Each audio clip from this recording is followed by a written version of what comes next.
নমস্কার বন্ধুরা, ওয়েলকাম সবাইকে শুভ স্পোর্টস নিউজ চ্যানেলে। তো গাইস, এই ভিডিওতে আমরা আলোচনা করতে চলেছি ইন্ডিয়ান ফুটবল রিলেটেড বেশ কিছু গুরুত্বপূর্ণ ট্রান্সফার আপডেট। তাই পুরো ভিডিওটি শেষ পর্যন্ত দেখার অনুরোধ রইল। তো গাইস, প্রথমেই যে আপডেটটা দিতে চলেছি সেটা হচ্ছে পাঞ্জাব এফসি কে নিয়ে। তো পাঞ্জাব কিন্তু আরো এক বিদেশি প্লেয়ারের সঙ্গে কন্ট্রাক্ট এক্সটেনশন করতে চলেছে। তো সেই প্লেয়ারটি হলো উইলমার জর্ডান গিল। তো এই উইলমার জর্ডান গিল হচ্ছেন একজন 33 বছর বয়সী কলম্বিয়ার সেন্টার ফরওয়ার্ডের প্লেয়ার। মার্কেট ভ্যালু হচ্ছে 1.8 কোটি টাকা। আর পাঞ্জাবের হয়ে তার কিন্তু 15টা ম্যাচে 8টি গোল ও 1টি অ্যাসিস্ট তার নামের পাশে রয়েছে। তো মোটামুটি ভালো একজন প্লেয়ার, এটা আমরা বলতেই পারি। তো তার সঙ্গে কিন্তু আরো 1 বছরের জন্য চুক্তি বাড়িয়ে নিতে চলেছে পাঞ্জাব এফসি। এছাড়াও পাঞ্জাব মোহনবাগান থেকে সাধুকুকেও নিয়ে আসতে পারে বলে একটা রিউমার বেরিয়ে আসছে।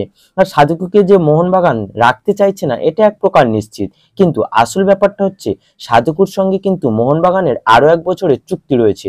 তাই পাঞ্জাব যদি সাধুকুকে নিতেও চায়, তাহলে মোহনবাগানকে একটা মোটা অঙ্কের ট্রান্সফার ফি দেওয়ার জন্য তাদের তৈরি থাকতে হবে। তো এই নিয়ে যদি কোনো কনফার্মেশন পাই তো অবশ্যই তোমাদের জানিয়ে দেবো। তো এবার যদি আমরা একটু ইস্টবেঙ্গলের আপডেটে আসি, তাহলে ইস্টবেঙ্গলের জন্য দারুণ একটা সুখবর। তারা কিন্তু সাইন করিয়ে নিয়েছে দিমিত্রিয়াস ডিয়ামন্টাকাসকে, আর সেটা মার্কাসও কনফার্ম করেছে। তারা 2 বছরের জন্য দিমিত্রিয়াসকে সাইন করেছে।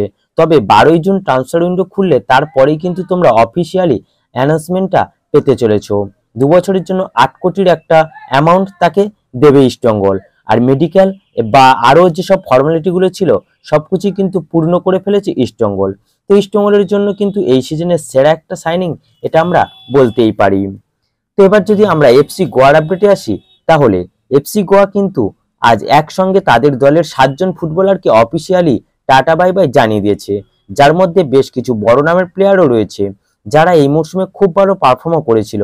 তো সেই 7 জন প্লেয়ার হচ্ছেন Brandon Fernandes, Noah Sadaoui, Carlos Martinez, Victor Rodriguez, Dhiraj Singh, Sanson Pereira এবং স্যাভিয়ার গামা। তো এই 7 জন প্লেয়ারকে ছেড়ে দিয়ে গোয়া আরো ভালো ভালো কিছু প্লেয়ার নিয়ে তাদের স্কোয়াডকে আরো শক্তিশালী করে তুলতে চাইছে। কিন্তু এবার দেখার বিষয়, তাদের স্কোয়াডটাকে আদৌ শক্তিশালী করে তুলতে পারবে তো, নাকি আরো দুর্বল হয়ে পড়বে।